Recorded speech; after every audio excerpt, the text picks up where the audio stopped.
The nominees for the Best Actor in a Musical are Len Cariou in A Little Night Music, Robert Morse in Sugar, Brock Peters in Lost in the Stars, and Ben Vereen in Pippin. The winner is Ben Vereen. Yeah, thank you. I had a speech, but I just want to thank Stu Ostral and Bob Fosse and the cast and the crew and the musicians and all the wonderful people of Pippin that's made this possible. And most of all, I'd like to say God bless you, the people and the public, and let's keep on keeping on. And this is a little off the track, but I'd like to thank Tom O'Horgan for bringing me back to New York in order for Bob Fosse to find me again. God bless you. Man, ladies and gentlemen, our good friend, that voice, every time he comes on the show, Heather, I feel like I reached my destiny. I feel like Absolutely. I made it. This guy is one of the most amazing performers to ever grace our lives, and I'm happy to have him back on the show, man. Tony Award winning, nominated for every other award in the game, the one and only Ben Vereen. Big round of applause for Ben Vereen. Legend icon. Hey. Thank you, man. It's always good to be with you, Sway. Oh, Ben. Oh, Mr. Vereen. Ben. Everybody safe and everything? You're blessed. Yes. You're blessed. Now, yeah, we got Heather B. and Tracy with me, but you brought someone with you this morning too, correct? Can you introduce them, please? Yes, this is George Nasak, who is the CEO of Care for the Homeless, an organization I just joined up with to bring awareness of their operation.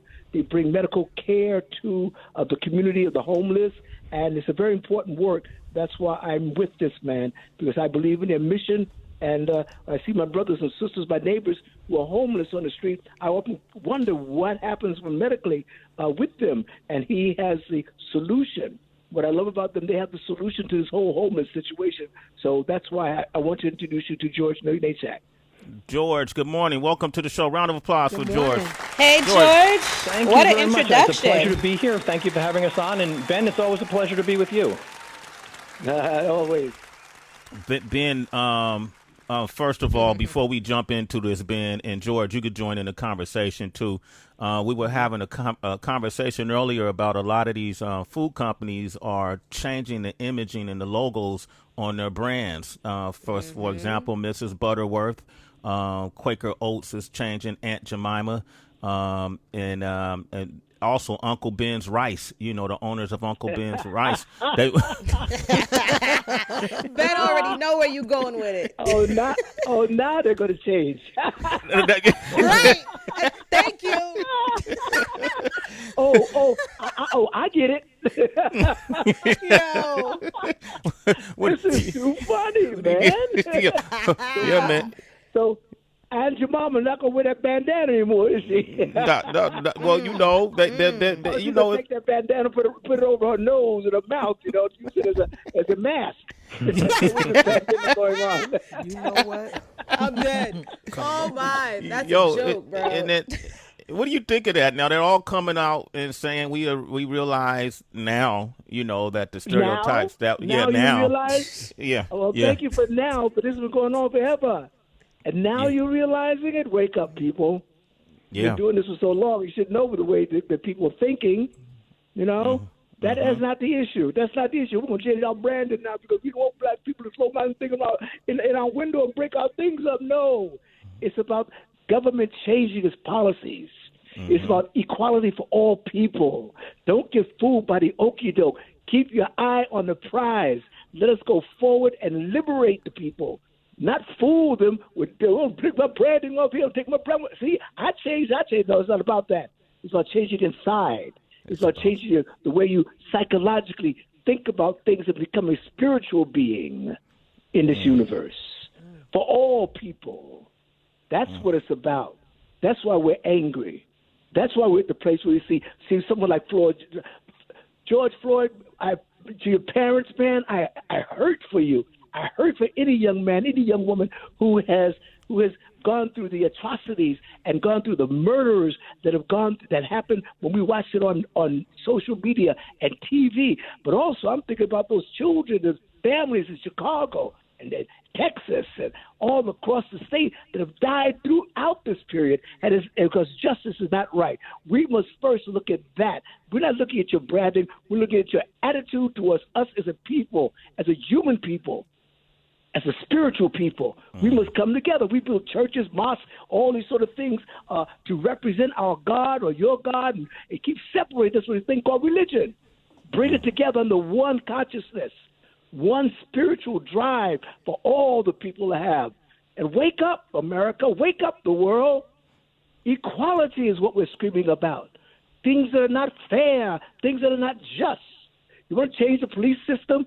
You go inside and change the way they hire these men, hire these women. You do background checks on them before you give them a gun and put a badge on them to protect and serve. Who are they serving? We want you to serve the people. Serve the people. That's the word, serve. Serve. If I could serve you, how can I help you? Not murder you. Not shoot you in the back, not suffocate you by putting my knee on your neck. No, it's about how can I serve you. We got to stop shooting our children, our people in the back, and shooting them in the head, and they should shoot. What's wrong with disabling somebody? You got to stop them, shoot them in the leg. What's wrong with you? Change your policies. Change your governmental groupings that has caused us to have this conversation. Whoa, we are mighty people. Ah! Yes, Ben Vereen. Give a round of applause. I'm going to change that your mama. I'm going to change that your mama, though. I'll kill y'all out. I'm going to change your mama. And Uncle Ben, he's going to be called Cousin Ben now. Okay? Cousin Ben? Cousin Ben Rice. There it is. Talk that talk, Ben. Don't get me started. Oh man, yo, listen. But it's about what George and I are here to talk about. It's about the homeless. Mm-hmm. We still got homeless. When all these marches and everything go away, the homeless are still here. What are we going to do about our neighbors? What are we going to do about the 95,000 people who are homeless in New York City?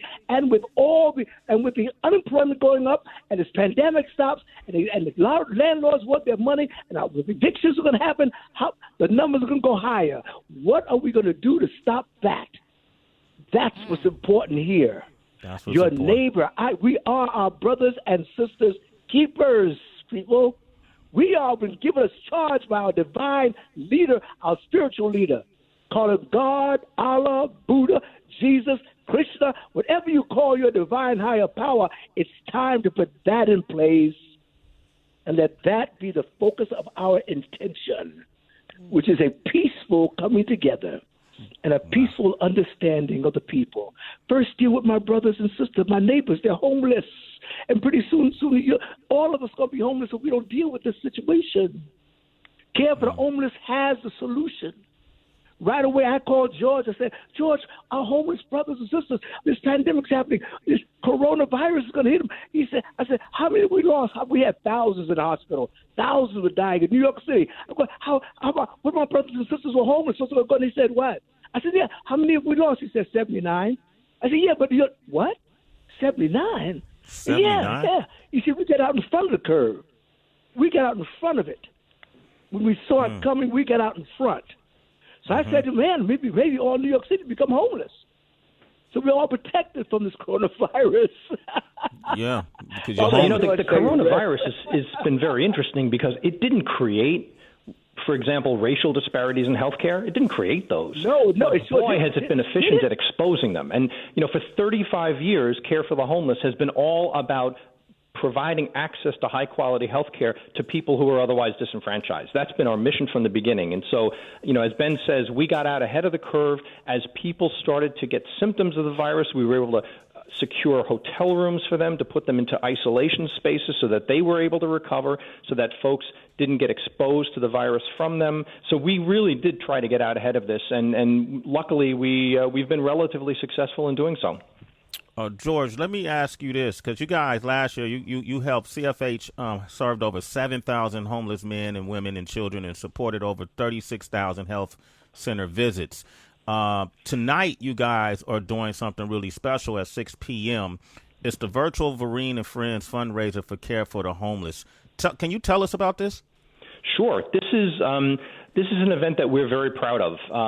First of all, just to give you the sense of, there's really three things we want to accomplish. The first thing is we want to thank our staff for leaving their safe homes and leaving their families and going into our health centers and shelters every day during the coronavirus for the last 100 days. They have all been getting out and going into work and making it happen, making people healthier, keeping them healthy, and making people safe. And so first and foremost, this is to thank them. Secondly, we want to tell the story of Care for the Homeless. We've been doing this work for 35 years. And, Ben always says to me, and he's completely right, you've been doing this for 35 years. More people need to know about what you're doing. And so a piece of what we're doing tonight is simply to tell our story and tell our story better. And the third thing is this is going to be a major fundraiser for us. As you can imagine, we really can't do gala events, gala dinners, and that kind of stuff anymore because of social distancing. And so this is the first time we're experimenting with this format of a virtual gala. And we could not have had a better partner in this than Ben Vereen. Ben has just been extraordinary. This is a new format for him as well as for us. And I think that folks tonight are going to be able to thank people who did the real work out there in New York City. They're going to be able to hear the story of Care for the Homeless, but they're also going to see an extraordinary set of performances by Ben and a bunch of his buddies. And so we couldn't be happier to be partnering with Ben in this event. It's going to be extraordinary. And so folks can go to careforthehomeless.org, right, if they want to view it and donate? Yes. Yeah, that's right. Their tickets are available at careforthehomeless.org. That's one word, careforthehomeless.org. And we're advising people to log into the portal at about 5:50. The show formally will begin at 6 p.m. And we think it's going to be extraordinary. Yo, this is incredible.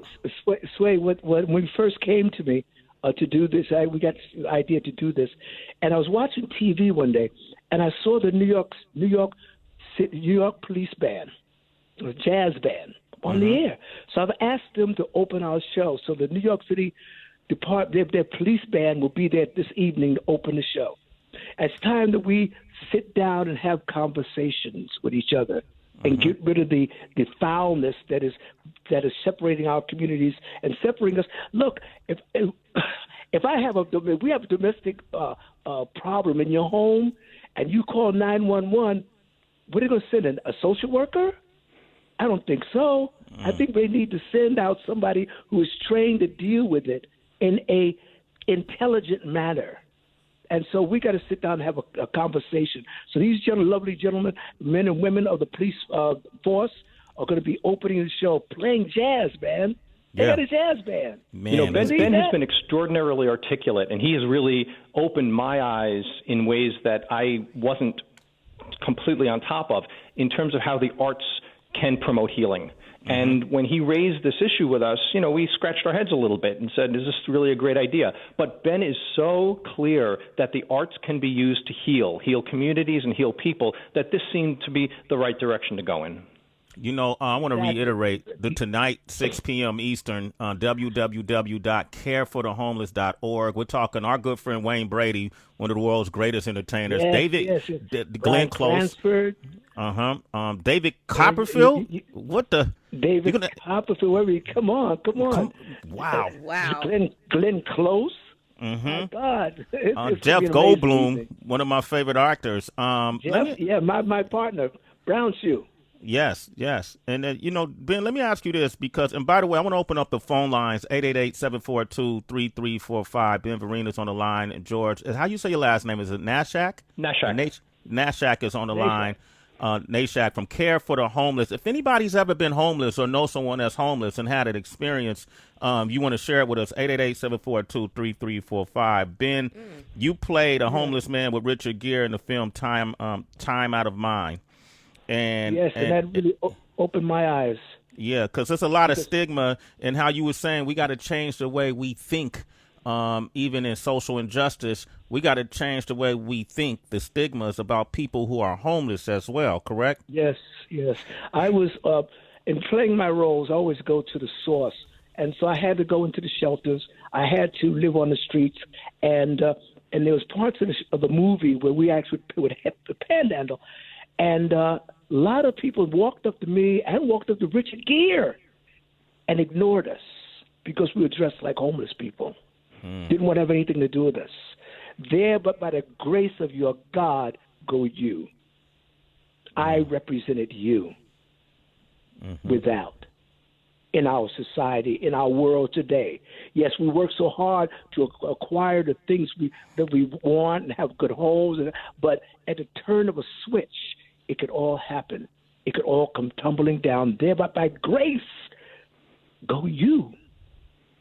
And this is one of the reasons why Ben and Care for the Homeless, we work so well together, because, we don't believe that homelessness is a characteristic of a person. Homelessness is a condition. And if homelessness is a condition, there you go, yes, we can treat it. Very good. So you're not a homeless person. You're a person experiencing homelessness, like a person experiencing diabetes, and we can treat that. And this is one of the reasons why this relationship has worked so wonderfully. Once again, tonight, 6 p.m., Care for the Homeless, virtual Vereen and Friends fundraiser. You can watch it from the living room in your home, www.careforthehomeless.org. Al Roker will be a part of this as well. Cheryl Willis will be a part of this as well.